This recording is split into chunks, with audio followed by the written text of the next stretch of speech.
Hello students, welcome back to my channel. So today we will discuss PYQ number 3. अभी so far हमने ancient India के PYQ discuss करना शुरू किए हैं. तो हमने दो स्टार्टिंग के अभी दो क्वेश्चंस थे. कल हमने एक क्वेश्चन डिस्कस किया था हड़प्पन सिविलाइजेशन पे, और उससे पहले हमने क्वेश्चन डिस्कस किया था palaeolithic, mesolithic and neolithic age पे.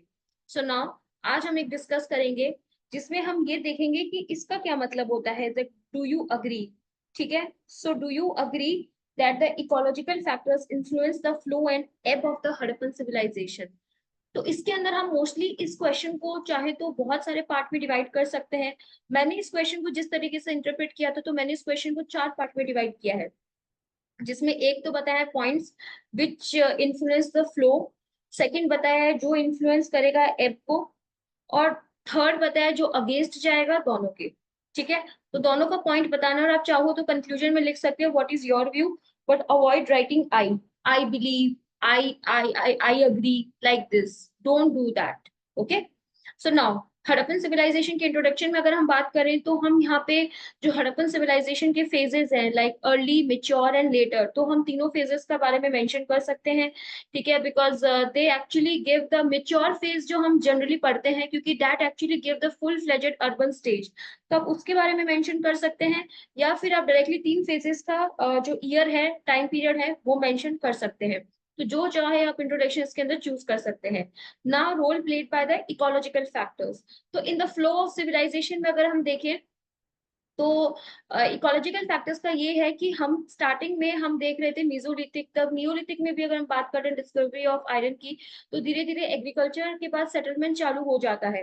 हड़प्पन सिविलाइजेशन में भी हम ये देखते हैं कि क्रॉप्स की जब बहुत ज्यादा लाइफ एग्रीकल्चर होता है, देन लाइफ स्टॉक होता है, देन सेडेंटरी लाइफस्टाइल जो है वो प्रॉपरली शुरू हो जाता है.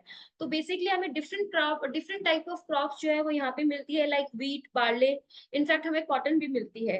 ठीक है. तो ये बताता है कि agriculture surplus is there. Environmental stability जो है बहुत जरूरी होती है for the flow of trade, और हमें ट्रेड की काफी ज्यादा एग्जांपल मिलते हैं, लाइक ट्रेड मलुआ, मेलुआ के साथ ट्रेड किया है हमने, मकरान कोस्ट पे हमने जो ट्रेड किया है, तो आप इनके भी एग्जांपल यहाँ पे मेंशन कर सकते हैं. देन सेटलमेंट में डाइवर्सिटी है. आप देखोगे हड़प्पन सिविलाइजेशन के सेटलमेंट अलग है, धोलावीरा की अलग है, वहाँ पे 6 स्टोरीज, 6 ग्रुप्स में है. हड़प्पन में 2 ही बनते हैं. ठीक है. कहीं पे सेटाइडल, लोथल में सेटाइडल नहीं पाया गया है. तो इस तरीके का आप एग्जाम्पल मेंशन कर सकते हो.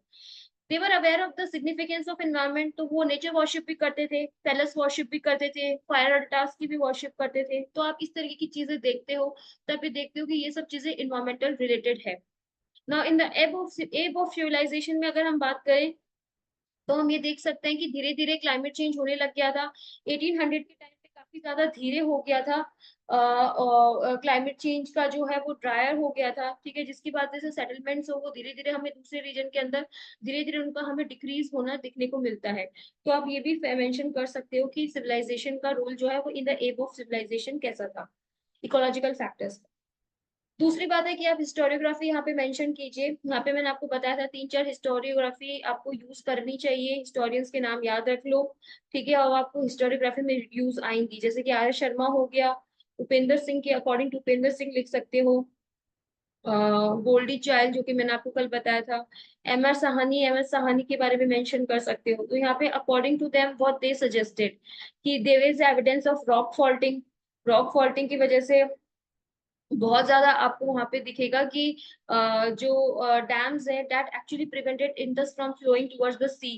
ठीक है. जिसकी वजह से बहुत बड़ी लेक हमें देखने को मिलती है. ठीक है. Over exploitation of natural resources that actually declined in the soil fertility and increase in the soil salinity. तो ये भी हमें ये देखने को मिलता है, जिसकी वजह से धीरे धीरे हम देखते हैं डिक्लाइन फेज के अंदर, लेटर फेज के अंदर, कि अर्बन सेंटर्स जो है वो डिक्लाइन हो गए थे. Now limited availability of resources भी हमें देखने को मिलता है हड़प्पन सिविलाइजेशन के अंदर. Then sudden rises of the Arabian sea coastline which actually disrupted the coastal communication. तो धीरे धीरे हम देखते हैं धोलावीरा और लोथल से जो हमारा ट्रेड हो रहा था इंटरनेशनल कंट्रीज के साथ, लाइक मेसोपोटामिया के साथ, वो धीरे धीरे बहुत बंद हो गया, और सिटी उसकी वजह से काफी ज्यादा अफेक्ट हो गई थी. नाउ अब थर्ड पॉइंट आता है कि the role played by the other factors, दूसरे फैक्टर्स भी थे जो इनके फ्लो में करते हैं, नॉट ओनली इकोलॉजिकल, जो फ्लो और एब में दूसरे फैक्टर्स कौन कौन से थे उसके बारे में हम मेंशन करेंगे अदर देन इकोलॉजिकल। तो सिविलाइजेशन में अगर हम देखें तो पॉलिटिकल स्टेबिलिटी हमें देखने को मिलती है। मैंने आपको एक्सप्लेन किया था कि बहुत सारे हेडगियर्स देखने को मिलते हैं जिसके ये बजाता है, और बहुत सारे वेपन के बारे में नहीं मिलता है, वेपन कोई वेपन नहीं मिलता है, तो इससे ये बताते हैं कि लोगों में आपस में लड़ाई झगड़ा नहीं थी, लोग शांति से रह रहे थे। तो there is a political stability, और जहां पे पॉलिटिकल स्टेबिलिटी होती है वहां पे यूनिफॉर्मिटी होती है मटेरियल कल्चर के अंदर। देन कल्चरल कॉन्टैक्ट्स है, ठीक है, आपके बाहरी सिविलाइजेशन के अंदर जिसकी वजह से एक्सचेंज ऑफ गुड्स हो रहा है, एनिमल्स हो रहा है, क्रॉप्स हो रहा है, वो हमें देखने को मिलता है।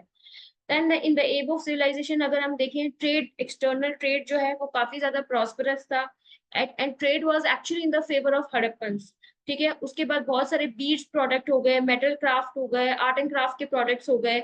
ये जो सारे प्रोडक्ट्स है वो ज्यादा काफी ज्यादा सिविलाइजेशन के अंदर हेल्प कर रहे थे, जिसकी वजह से सिविलाइजेशन जो है अच्छा भी रहा था, लेकिन धीरे धीरे इकोलॉजिकल फैक्टर्स के कारण जिसकी वजह से आपका जो ये सिविलाइजेशन है वो धीरे धीरे डिक्लाइन की तरफ चला गया।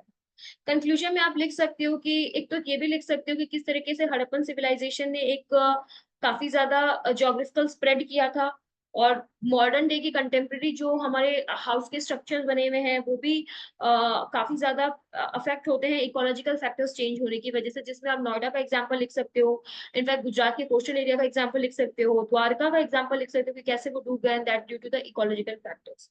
तो आप इस तरीके से जो है वो इस आंसर को एंड कर सकते हो। तो आई थिंक ये काफी इजी क्वेश्चन था।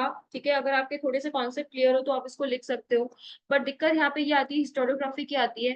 तो हिस्टोरियोग्राफी को मैक्सिमम तरीके से आप यूटिलाइज करेंगे तभी वो आपको काफी ज्यादा हेल्प करेगी। ठीक है, अगर आपके पास और भी कोई पॉइंट्स हो जो आप कमेंट सेक्शन के अंदर मेंशन करना चाहते हो तो प्लीज लेट मी नो। इससे दूसरों को भी काफी ज्यादा वैरायटी ऑफ पॉइंट्स मिलेंगे, और मुझे भी समझ आएगा कि okay these points can also be added.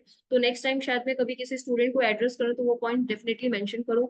जैसे कि एक स्टूडेंट है, उन्होंने कल PYQ 2 पे काफी ज्यादा कमेंट्स लिखे थे कि क्या क्या पॉइंट्स ऐड होने चाहिए। Thank you so much for like watching full video and writing your point. Okay, thank you, bye bye.